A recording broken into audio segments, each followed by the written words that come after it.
typically up and around the high 20s. This will be our last ride before our first service. Service light on the dash is the 1,000-kilometer service. We just cracked that. So we'll do that in the garage in the coming days. Right now we're going down to pick up the keys to the 370Z that was just detailed.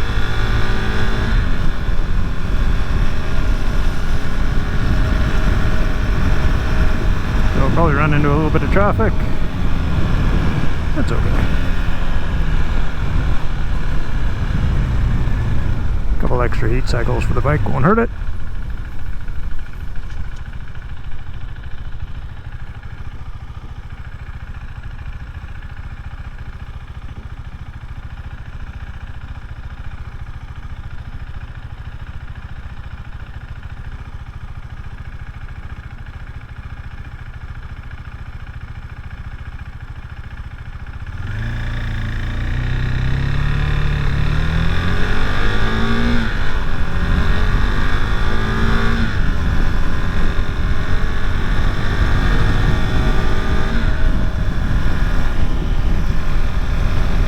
Race variant should be in tomorrow. I'll have to go down to the States to pick them up.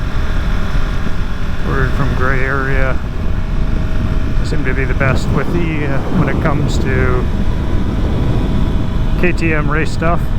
They raced one in the Moto America series last year. I didn't see them doing one this year, but did fairly well with it. It was the only one. All the rest were Kawasaki Ninja 400s.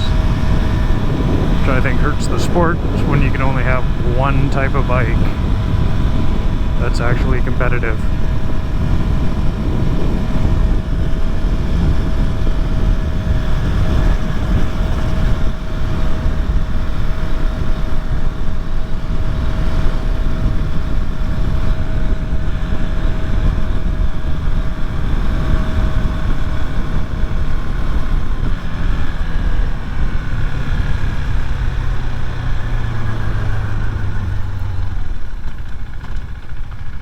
We were out racing this weekend on the Ninja 250.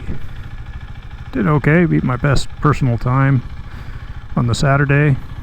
It was low 30s with humidity making it around 35. A little bit too hot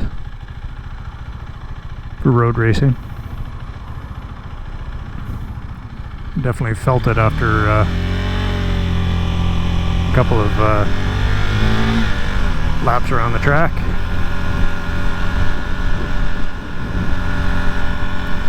But anytime you go out and you beat your personal time, that's always a good day. I think my best personal last year was a minute 26.48, and this time it was a minute 25.33. So take her down by over a second. That's very impressive. And that Saturday, every lap was in the 126s.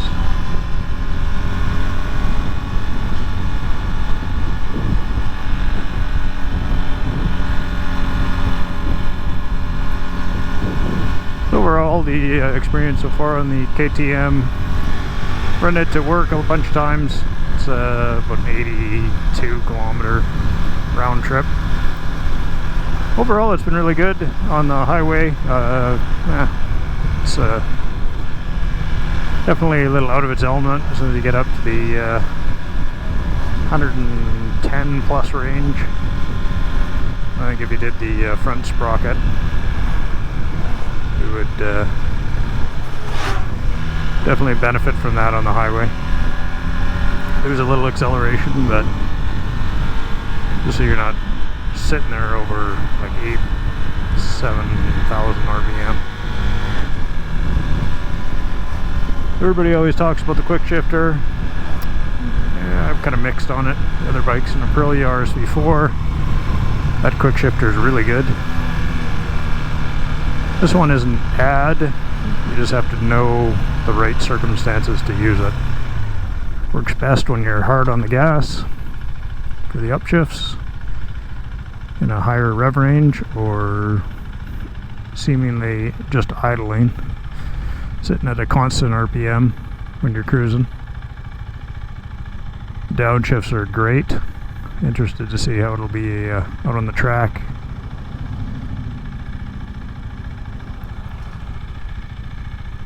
The planned engine piggyback, because you can't get an ECU tune, does have the ability for an upshift quick shifter, but it won't do the auto blip anymore. I prefer to have the auto blip.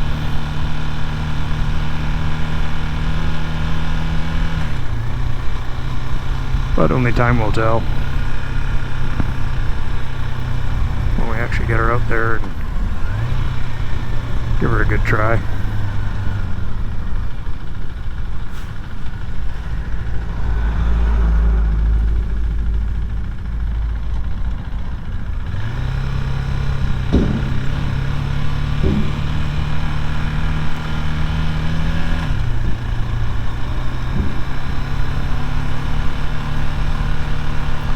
Around town in traffic, this thing is a dream. You're going to be that guy and drive down the right. Nice lightweight little sporty bike is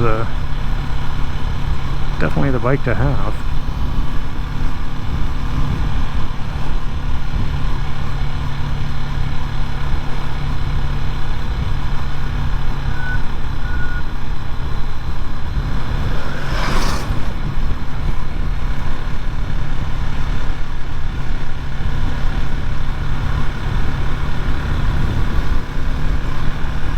Bought this bike, let's say March of this year, on a good deal,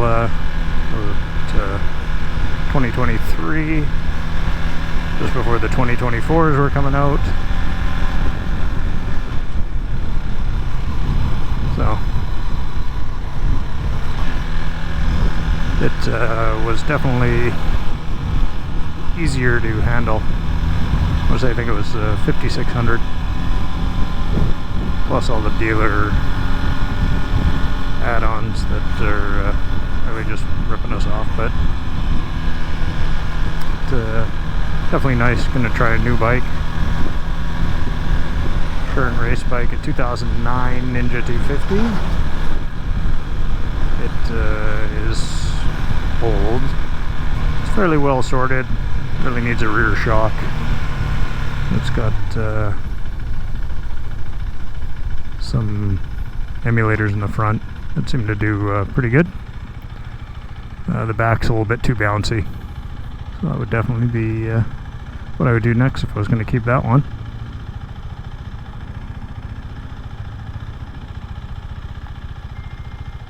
But for a stock class, it's not a bad bike to learn on.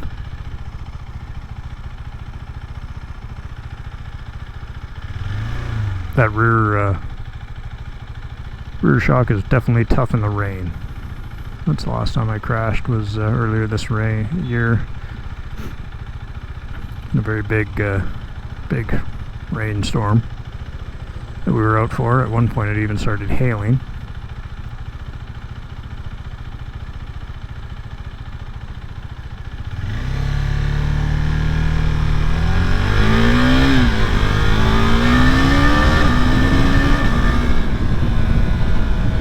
The quick shifter seems really good. I'm hoping the track will be something similar. I think on full throttle it's a little easier for it to understand.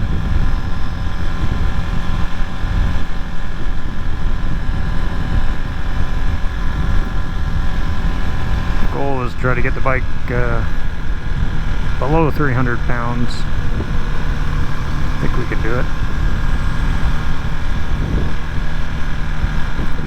Pre-built ones that you can buy from Gray Area, they claim are below 300 without all their super lightweight goodies. So it'd be really good if we could get it down to 90s, but that might be a little optimistic. I'm going to be down on the power from the Ninja 400s.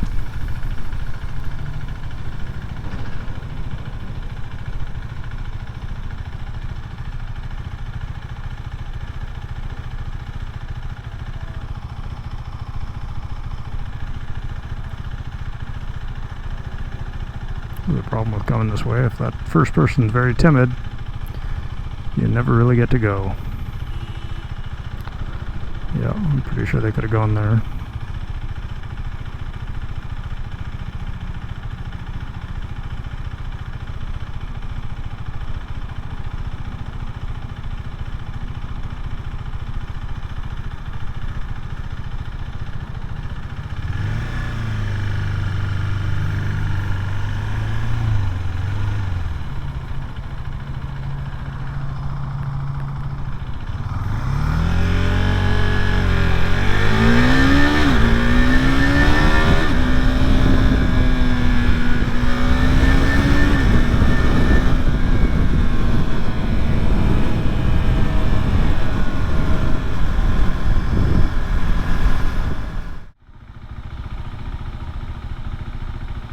Legs are okay, they have a little bit of vibration.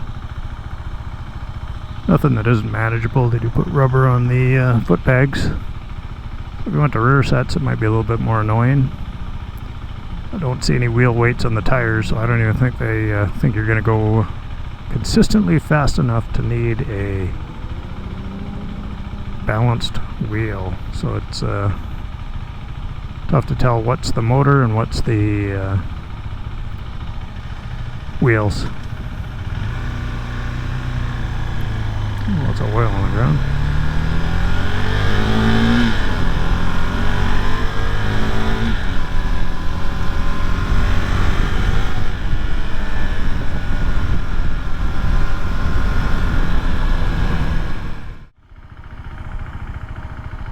We're trying to come up with a color scheme and how much we're going to have orange and black and white.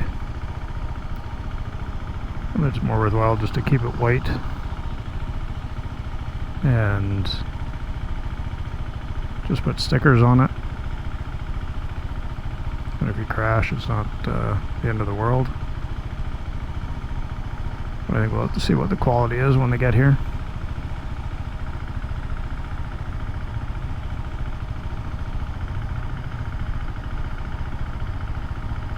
This bike definitely stays cooler than the Aprilia.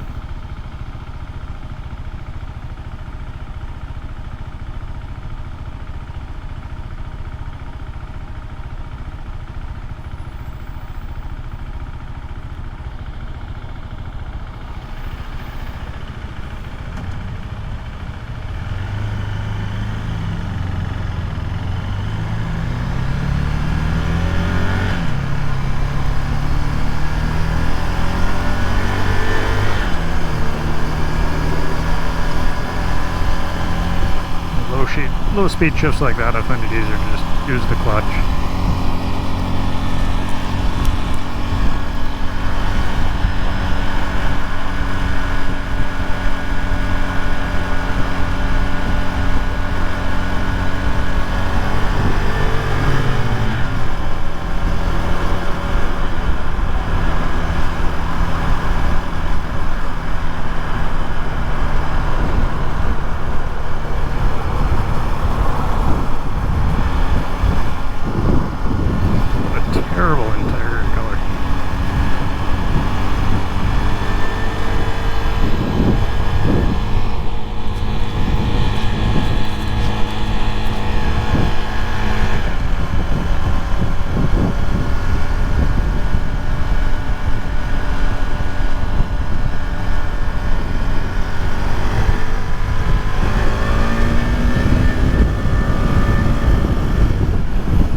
gotta be up in your pegs, standing. The roads are so terrible over here.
Last weekend I was racing an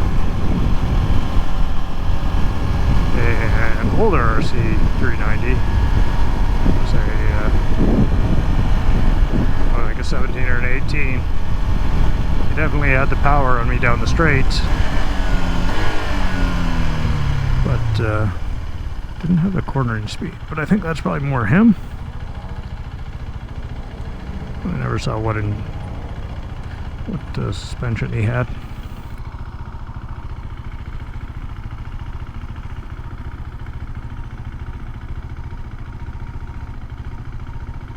Definitely did pretty good on the brakes though.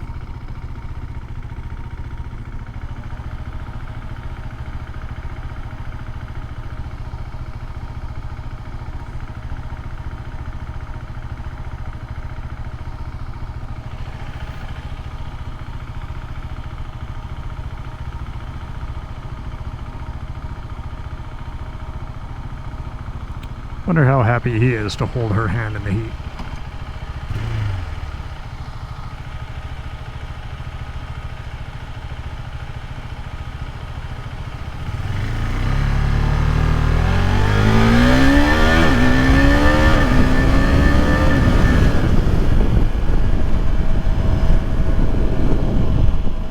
Quick shifter seems to work fine in that range. To 8 to 10,000. That seems heavy.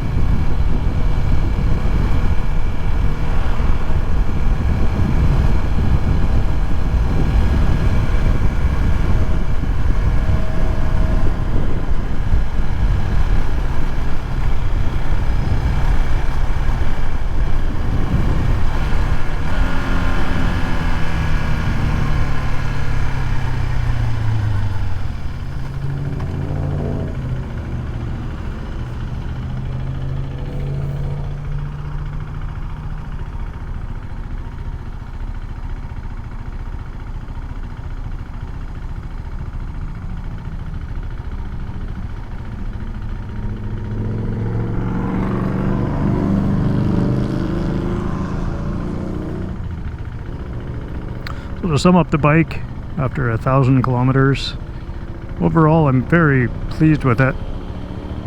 I haven't pushed it to that limit too many times, but I think it's going to come out pretty good.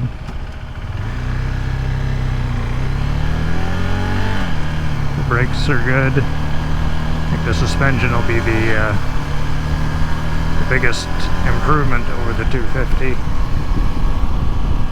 Probably go with some K-Tech. And the engine, I think the engine's good. As long as they've worked through all their problems, but under racing we'll figure that out. I think the first year we're going to keep it completely stock, and then next year then we'll probably reinforce the studs and a few other things there. Copper.